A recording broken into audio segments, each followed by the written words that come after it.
சீரியஸா கேள்வி கேட்குற மாதிரி நீ ரொம்ப சிரிப்பு காட்டிக்கிட்டு இருக்கீங்க வந்துட்டு. சீரியஸா முகத்தை வச்சுட்டு நீங்க கேள்வி கேட்டா நான் சிரிக்க மாட்டேன்னு நினைச்சுக்கிட்டு என்ன இருந்தா தானே காட்டுறதுக்கு. 1,00,000 கோடியை வந்து கொண்டு வர்றதுன்னா என்ன பொறுத்த வரைக்கும் இந்த முதலீட்டாளர்கள் எல்லாம் கடத்தப்பட்டிருக்க வாய்ப்பு இருக்கு. உண்மையிலேயே அவங்க இடத்துல இருந்து போய் அவங்க ஹைஜாக் பண்ணி கடத்தி கொண்டு வந்து ஒப்பந்தம் போட்டா தான் இதெல்லாம் பண்ண முடியும். எப்படி 5,000 கோடி ரூபா வந்து 3 மாசத்துல வந்துச்சோ அது மாதிரி இது ஒரு ஃபேக் ஸ்டேட்மெண்ட். யார் கேட்க போறா? ரீல்ஸ் போடுவீங்க, அந்த 1,00,000 கோடி வந்து விஜய் அண்ணா கொண்டு வந்துட்டாருன்னு என்ன சொன்னாலும் நம்புறதுக்கு ஒரு செக்ஷன் இருக்காங்க. அவங்களுக்கு தேவையான கண்டென்ட் இது.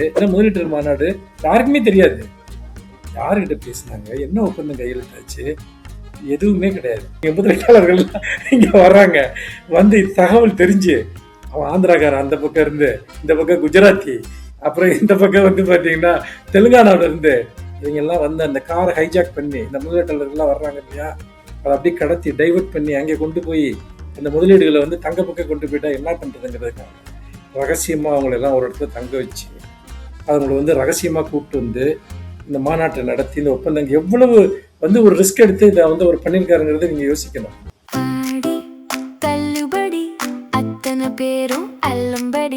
6 முதல் 60% வரை ஆடி தள்ளுபடியுடன் சூப்பர் சரவணா ஸ்டோர்ஸ், சென்னை, மதுரை, கோவை.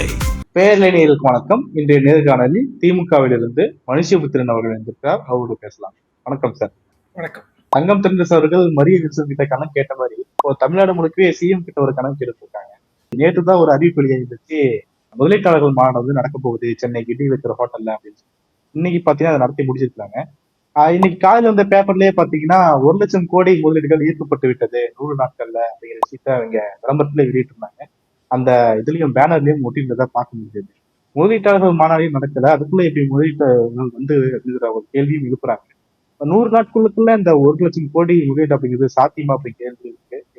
இல்ல இப்ப இந்த 15,000 கோடி வந்துச்சுன்னு சொன்னாங்க இல்லையா, அதே மாதிரி இது ஒரு நம்பர் தானே. உங்களுக்கு என்ன பாஸ் இப்போ வந்து ஒரு நம்பரை சொல்றதுல ஒரு பெரிய பிரச்சனையா என்ன? நம்ம இதே 2,00,000 கோடின்னு சொன்னா கூட யார் கேட்க போறாங்க? இப்ப 5,00,000 கோடி வந்துச்சுன்னா கூட யார் கேட்க போறாங்க?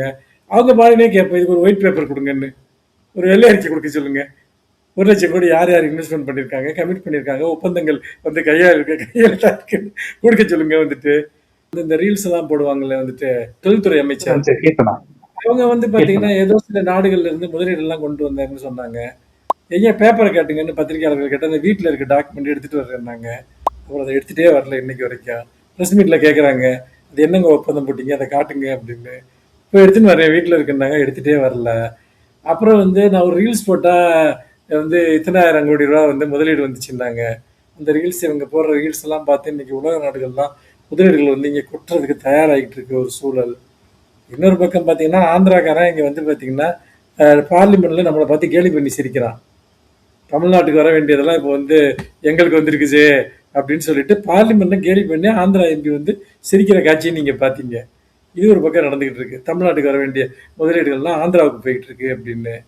இன்னொன்னு, நீங்க இதுக்கு முன்னாடி ஏடிஎம்கே பீரியட்லையும் சரி, டிஎம்கே பீரியட்லையும் சரி, முதலீட்டாளர் மாநாட்டுனா எவ்வளவு நாள் ஒரு மாசம் அதை பத்தின புரபகண்டா நடக்கும். பெரிய பெரிய ஏற்பாடுகள் நடக்கும், எந்தெந்த நிறுவனங்களை அழைச்சிருக்கோம் உங்களுக்கு நல்லா தெரியும். டிஎம்கே பீரியட்லையும் சரி, ஏடிஎம்கே பீரியட்லையும் சரி, அதுக்கப்புறம் இத்தனை லட்சம் கோடி ரூபா முதலீடு வந்துச்சு, இதை ஏதோ சொல்லுவாங்க.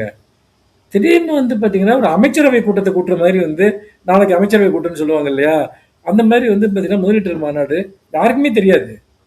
யாருக்கிட்ட பேசினாங்க, என்ன ஒப்பந்தம் கையெழுத்தாச்சு, எதுவுமே கிடையாது. அதாவது எப்படி வந்து உங்களுக்கு விஜய் வந்து கர்நாடகாவுக்கு போகிறது வந்து யாருக்குமே தெரியாதோ, அந்த மாதிரி இதை வந்து ஒரு வதந்தியாக கூட கசிய விடலை. ஏன்னா வதந்தியாக வெளியே தெரிஞ்சுன்னா வந்து பக்கத்து ஸ்டேட்காரங்கெல்லாம் வந்து அவங்களை கூப்பிட்டு போயிட்டா என்ன பண்ணுறது?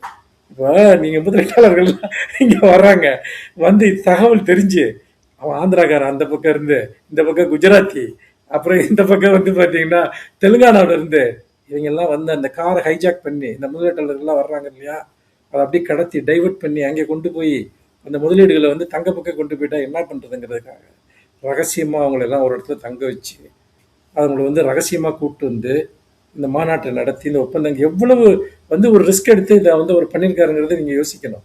இந்தியாவில் யாருமே இப்படி ஒரு முதலீட்டு மாநாட்டை நடத்திருக்க முடியாது. பத்திரிகையாளர்கள் வந்து வெளியே தடுத்து நிறுத்திருக்காங்க, உள்ள அனுமதிக்கவே படல. ஒரு தமிழ்நாட்டுல 1,00,000 கோடிக்கு முதலீடு வந்திருக்குன்னா அதை முதல்ல ப்ரொபகண்டா பண்ண தான் பார்ப்பாங்க. செய்தியா வெளியிட பார்ப்பாங்க. ஆனால் பத்திரிகையாளர்களுக்கே அங்க அனுமதி இல்லை அப்படிங்கிற விஷயத்தை எப்படி புரிஞ்சுக்கிறது? பெரிய முரணா இருக்கு. நீங்க வந்து சீரியஸா கேள்வி கேட்குற மாதிரி நீ ரொம்ப சிரிப்பு காட்டிக்கிட்டு இருக்கீங்க வந்துட்டு. சீரியஸா முகத்தை வச்சுட்டு நீங்க கேள்வி கேட்டா நான் சிரிக்க மாட்டேன்னு நினைச்சுக்கிட்டு என்ன இருந்தா தானே காட்டுறதுக்கு. இப்ப உள்ள வந்தீங்கன்னா அதுல பிரஸ்ல இருக்கவங்க வந்து பாப்பா யார் வந்திருக்காங்க, யார் என்ன ஒப்பந்தம் போட்டிருக்காங்க, நாலு கேள்வி கேட்பானுங்க. அப்புறம் தப்பி தவறி விஜய்கிட்ட இதை பத்தி கேள்வி கேட்டா என்ன வருது? நீங்க வந்துட்டாரு, அவர் இங்க ஸ்டேஜ்ல இருக்காரு, டக்குன்னு அவர் கிராஸ் பண்ணி கீழே இருந்து இறங்கி இப்படி காருக்கு போயிடல.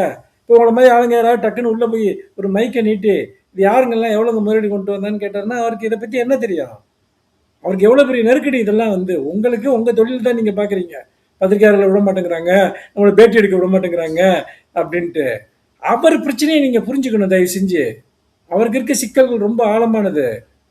அவர் என்ன முதலீட்டை கண்டாரு, என்ன தொழிலை கண்டாரு, என்ன இது பார்த்தீங்கன்னா, ரெண்டாவது இந்த 1,00,000 கோடிங்கிறதே பார்த்தீங்கன்னா ஆக்சுவலாக ஒரு 1,00,000 கோடி அளவுக்கு முதலீட்டை நீங்கள் ஈர்க்கணும்னா கடுமையாக ஒர்க் பண்ணணும். நாங்கள் அரசாங்கத்தை பார்த்துருக்கோம். அதுக்கு முன்னாடி ப்ரியர் மீட்டிங்ஸ் நிறையா நடக்கும் நிறுவனங்களோட.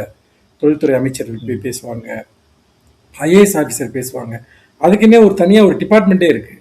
வெளிநாட்டு முதலீடுகளை அந்த முதலீடுகளை ஈர்ப்பது சம்மந்தமாக ஒரு ஐஏஎஸ் ஆஃபீஸர் தலைமையில் ஒரு பெரிய டீமே இருக்காங்க. அவங்க தொடர்ந்து ஒர்க் பண்ணுவாங்க. இப்போ இப்போ இன்னைக்கு ஒரு முதலீட்டு மண்டலம் நடக்குதுன்னா 3 மாதத்துக்கு முன்னாடியிலேருந்து வேலை செய்வாங்க. யார் யார் இன்ட்ரெஸ்ட் காட்டுறாங்க, என்னென்ன வாய்ப்புகள் தமிழ்நாட்டில் இருக்குது, நம்ம அவங்களுக்கு என்ன ஆஃபர் பண்ண முடியும். ஆனால் இவங்க ஆட்சிக்கு வந்த முதல் ஒரு மாதம் 1.5 மாதம் குதிரை பேரத்திலே போயிடுச்சு. அதுக்கப்புறம் இந்த கரூர் பிரச்சனை, இந்த வேலை கொடுக்கறது, இது மாதிரி இந்த மாதிரி நீங்கள் டெய்லி பேசிட்டு தானே இருக்கீங்க. இதற்கு நடுவில் 1,00,000 கோடியை கொண்டு வர்றதுன்னா என்னை பொறுத்த வரைக்கும் இந்த முதலீட்டாளர்கள் எல்லாம் கடத்தப்பட்டிருக்க வாய்ப்பு இருக்குது. உண்மையிலேயே அவங்க இடத்துல இருந்து போய் அவங்களை ஹைஜாக் பண்ணி கடத்தி கொண்டு ஒப்பந்தம் போட்டால் தான் இதெல்லாம் பண்ண முடியும். இது நார்மலாக இது நடக்கிறதுனா இந்த ப்ராசஸ் இப்படி நடக்காது. சரிங்களா? அதனால இது ஒரு ஃபேக்கான ஸ்டேட்மெண்ட். எப்படி 5,000 கோடி ரூபா 3 மாதத்தில் வந்துச்சோ அது மாதிரி இது ஒரு ஃபேக் ஸ்டேட்மெண்ட். யார் கேட்க போகிறா?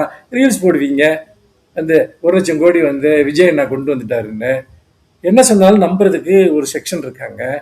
அவங்களுக்கு தேவையான கண்டென்ட் இது. உங்களை மாதிரி பத்திரிகையாளர்கள் நம்ப மாட்டீங்க, எங்களை மாதிரி எதிர்கட்சிகள் நம்ப மாட்டோம், கேள்வி கேட்பீங்க.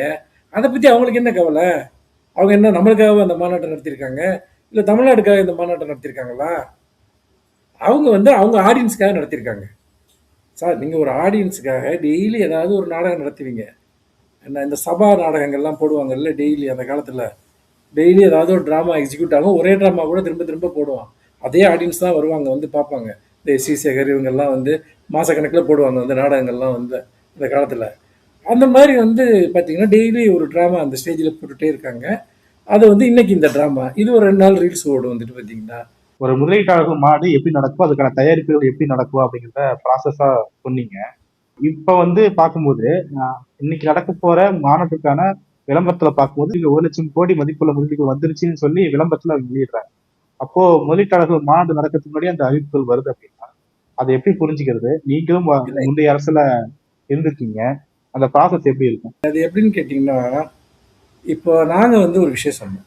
போன வருஷம் அந்த மாநாடுகள் திமுக அரசு நடத்துச்சு இல்லையா, அதில் எந்தெந்த கம்பெனிங்க வந்தாங்க, எங்கெங்கே தொழில்கள் தொடங்கப்பட்டிருக்கு, எதெல்லாம் செயல்பாட்டுக்கு வந்துருச்சு, இன்னும் பூர்வாங்க நிலையில் இருக்கிறது என்ன சொன்னமா இல்லையா?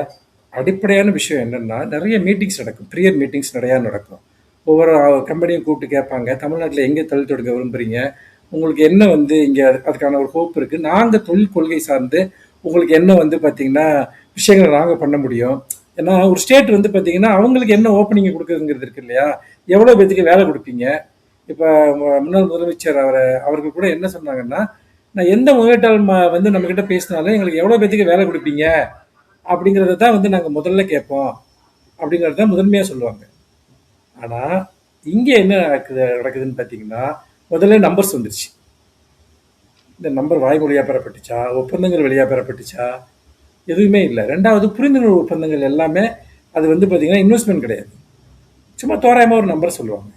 அதுக்கப்புறம் தான் பரிசீலிப்பாங்க இது வாய்ப்பு இருக்கா இல்லையான்னு. ஆனால் இங்கே இந்த முன்கூட்டின ஏற்பாடுகள் எதுவுமே நடந்ததா தெரியல. அதிகாரிகள் மட்டத்தில் என்ன பேச்சு நடந்ததுன்னு தெரியல. ரகசியமாக இது நடந்திருக்கு. ஏன்னா திடீர்னு அறிவிக்கப்படுது. உள்ள மீடியா வந்து பார்த்தீங்கன்னா அலோவ் பண்ணப்படல. எந்த கேள்வியும் யார்ட்டையும் கேட்க முடியல. யார் எங்க என்ன பேசுனாங்கன்னு தெரியாது. எனக்கு தெரிஞ்சு ஒரு நியூட்ரல் மாநாடு இவ்வளவு ரகசியமாக மூடு மந்திரத்துடன் நடப்பது இதுதான் முதல் முறை. காரணம் என்னவென்றால், இவர் வழக்கமாக நடத்துகிற மற்ற நாடகங்களைப் போல இதுவும் அன்றாடம் நடத்துகிற ஒரு நாடகம் என்பதற்கு மேல் இதில் நாம் வந்து இதை பொருட்படுத்தி பேசுவதற்கு இதில் எதுவுமே இல்லை என்று நான் நினைக்கிறேன். ஜெயலலிதா அவர்களுடைய ஆட்சி காலத்திலேயே இந்த மாதிரி நிறைய மாநாடுகள்லாம் நடத்தினாங்க. நடத்தினப்போ வந்துட்டு நாங்கள் திரும்ப திரும்ப ஒரு கேள்வியை கேட்டோம். என்ன கேள்வி கேட்டோம்னா, நீங்கள் வந்ததா சொன்ன முதலீடு இருக்கு இல்லையா, அதில் எத்தனை இன்வெஸ்ட்மெண்ட் வந்துட்டு எத்தனை பர்சன்ட் வந்து நீங்கள் வந்து மெட்டீரியலைஸ் ஆயிருக்குன்னு கேட்டோம். அதுக்கு பதிலே கிடைக்கல. அப்புறம் கலைஞர் அப்போ ஒரு அறிக்கை விட்டார், வெறும் 5% தான் வந்திருக்குன்னு. அதை மறுக்கவே இவங்களால முடியல. எடப்பாடி பழனிசாமி காலத்திலேயே அதுதான். அவர் அறிவித்த பல இன்வெஸ்ட்மெண்ட்ஸ் அத்தனைக்குறார் அதுக்கெல்லாம் எந்த சான்றும் இல்லை. ஆனால் திமுக ஆட்சி காலத்தில் வந்ததாக சொல்லப்பட்ட பல முதலீடுகள், அந்த முதலீடுகள் வந்து எந்தெந்த நிறுவனங்கள் வேலையை ஆரம்பிச்சிருக்காங்க, எது நிறைவடைஞ்சிருக்கு, எவ்வளோ பேத்துக்கு வேலை கிடைச்சிருக்கு, இன்னும் எவ்வளோ பேத்துக்கு ஸ்கோப் இருக்குது, எல்லாத்தையும் நாங்கள் தொடர்ந்து மக்கள் முன்னாடி ஊடகங்கள் முன்னாடி வச்சுக்கிட்டே இருந்தோம். இதுதான் வித்தியாசம். இன்னைக்கு இவர்கள் வந்து ஜெயலலிதா பாணி அரசாங்கத்தினுடைய அந்த மாடலை இவர்கள் இன்னும் மோசமான வடிவத்தில் இவங்க பின்பற்ற முயற்சி பண்ணுறாங்க. இதுக்கு கடந்த காலத்தில் உதாரணங்கள் இருக்கு. அப்போ கூட ஜெயலலிதா காலத்தில் கூட ஒரு வெளிப்படையாக நடந்துச்சு அந்த மாநாடுகள்லாம். முன்னாடியே அதை பற்றின அறிவிப்புகள்லாம் தொடர்ந்து வரும், யார் யார் வர்றாங்கன்னு தெரியும். இப்போ ஒன்றுமே இல்லை. அதாவது தாங்கள் என்ன சொன்னாலும் அதை நம்பக்கூடிய ஒரு கூட்டம் இருக்கிறது. அவர்களுக்காக நம்ம வந்து ஒரு ட்ராமா டெய்லி பண்ணுவோம். சட்டசபையில் ஒரு ட்ராமா, வெளியே ஒரு ட்ராமா. அவங்கள வந்து பார்த்தீங்கன்னா ஏதோ ஒரு விதத்தில் தமிழ்நாட்டில் ஏதோ ஒன்று இந்த அரசு நடக்கிறது என்கிற ஒரு தோற்றத்தை ஏற்படுத்துவதற்காக இதை அவர்கள் தொடர்ந்து இந்த ட்ராமாவை வந்து டெய்லி பண்ணிட்டு இருக்காங்க. ஓகே சார், பல்வேறு முக்கியமான விஷயங்கள் பார்த்தீங்க. உங்களுடைய நேரத்துக்கும் கருத்துக்கும் மிக நன்றி சார். வணக்கம்.